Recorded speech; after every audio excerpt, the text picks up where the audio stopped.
During World War II, the United States built 12,000 bombers. 4,000 of those bombers got shot down.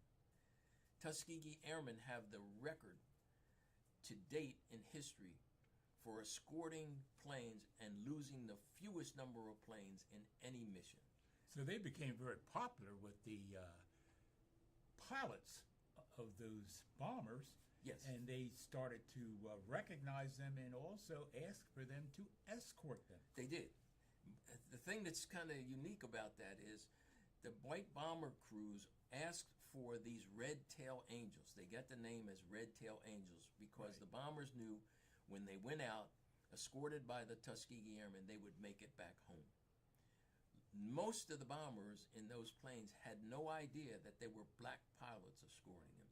They just knew that they were skilled and talented men, and they wanted them on their side to make sure that the missions got completed. Okay, so right now there's been some recognition through some movies and some documentaries and so forth pertaining to the Tuskegee Airmen. Isn't that true? That's true, yes. Okay.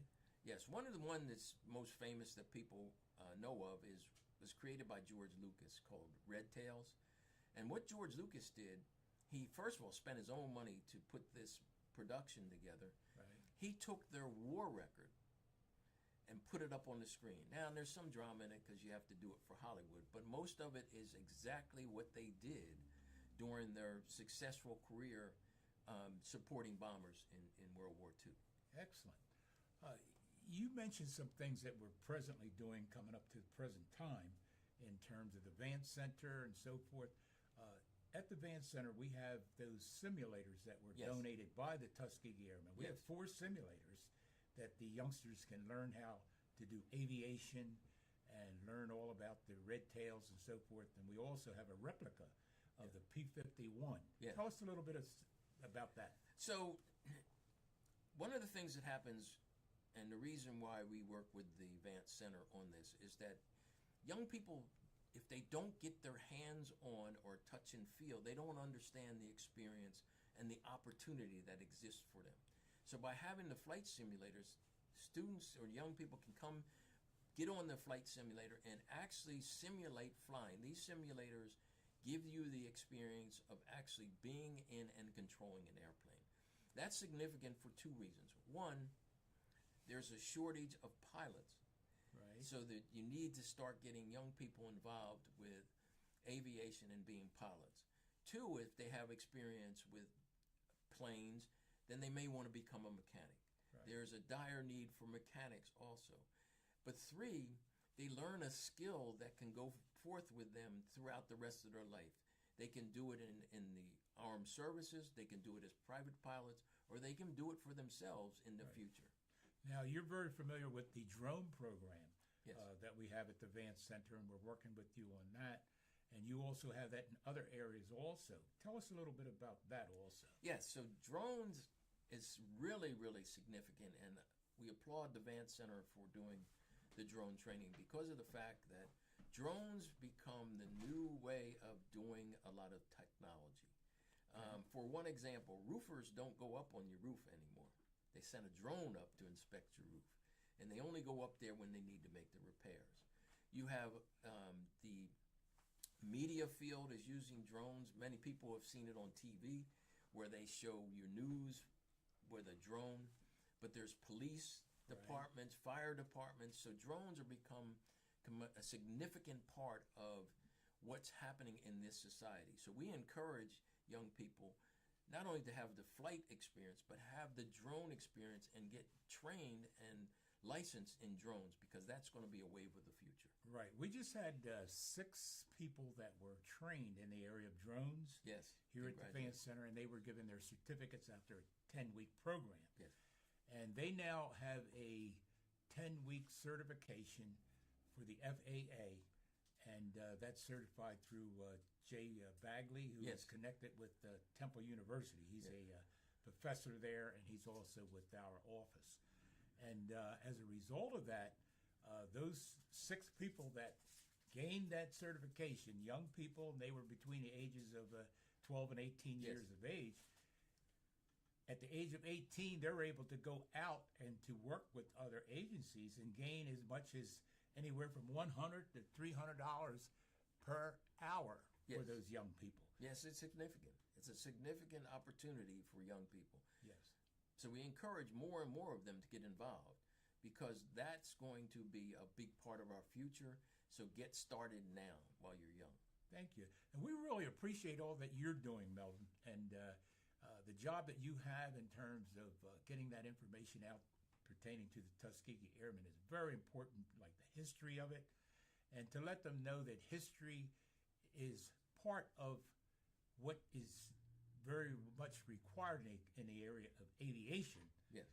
And tell us just a little bit about the number of people that are connected with the Tuskegee Airmen as far as that are presently living and those that you're working with now. Yeah, so we're blessed in Philadelphia area because we have the most living history of any Tuskegee organization. There's 48 chapters throughout the United States and 2 overseas, one in Italy, one in Ghana.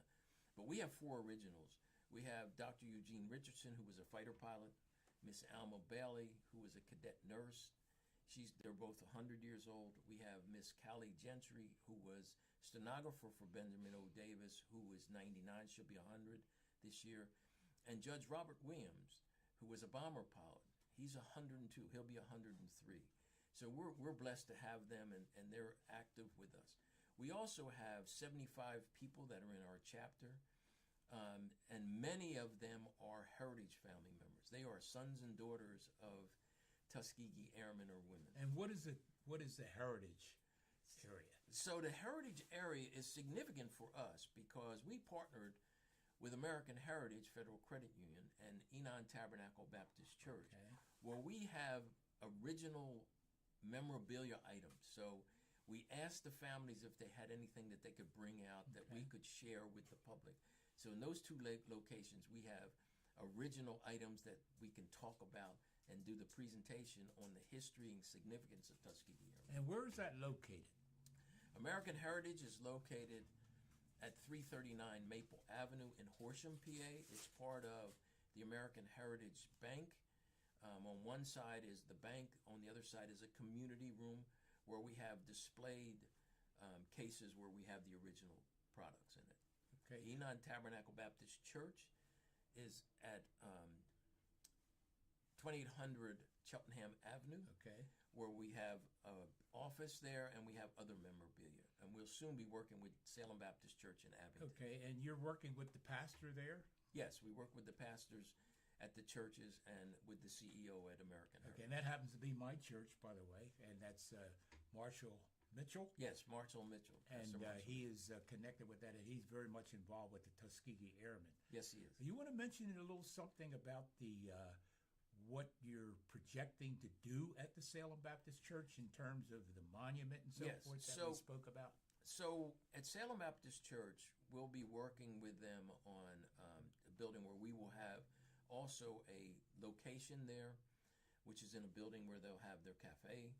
And we're also going to be putting in a monument to honor the families from the greater Philadelphia, Pennsylvania, and some southern New Jersey areas. This will have original names of original Tuskegee Airmen so that people will be able to go and see the legacy. That's American history, not Black American history, but American history. Correct. And we have a thing right here at the Vance Center, and matter of fact, it's copywritten, and we call it American History, Black History. Yes. 365. Yes. And in terms of that, we put that out there for the mere fact that February is usually Black History Month. Right. But there's more to Black history in terms of American Black history. I agree. And I am a person who looks towards that as far as a legacy and moving history along. History should be covered 365 days a year. So that's why we have that now. And that's available to the Tuskegee Airmen, too. If you ever want to put anything out there, we're available for that. Now, if somebody has a donation or something they want to give towards the Tuskegee Airmen, what should they do and how should they send that? So there's two ways of donating and supporting the Tuskegee Airmen. One, you can go to our website, which is www.philly, Philly, red, R-E-D, tails, TAILS.org. You can donate. You can sign up to participate in our Commemoration Day. You can come and join us as we honor heritage families and present scholarships to youth on May 3rd. It's always the first Sunday in May at the Springfield Country Club. Okay. So you'll be able to see original Tuskegee Airmen. You might even get a touch in living history. And then you can also mail your support to the Greater Philadelphia Chapter Tuskegee Airmen, Post Office Box 18966, Philadelphia, PA 19119. Okay, now those tickets that you mentioned for that scholarship yes, in May, yes, where should they ask for tickets for that? So if you go to our website, www.phillyredtails.org, you can go to the events and you can purchase tickets. And for some businesses and persons, you can even put an ad in our program book. It's all on the website, easy to do. Click on the Eventbrite links, easy to complete. Good. All right, we're very happy to have Melvin here today. And the information that he gave just now in reference to keeping in contact with the Tuskegee Airmen and to honor them and so forth, they are looking for sponsors. They are looking for volunteers and workers to work in that area. And the Vance Center supports them 100%, along with working along with Salem Baptist Church and the other churches that are involved. And we just want to thank you again for being here today. Thank you so much. You know, I always say to people, it's a mutual benefit. If you don't ask, we can't tell. So we both benefit from it. Thank you for so coming much. here today. All right. Thank you. Great day.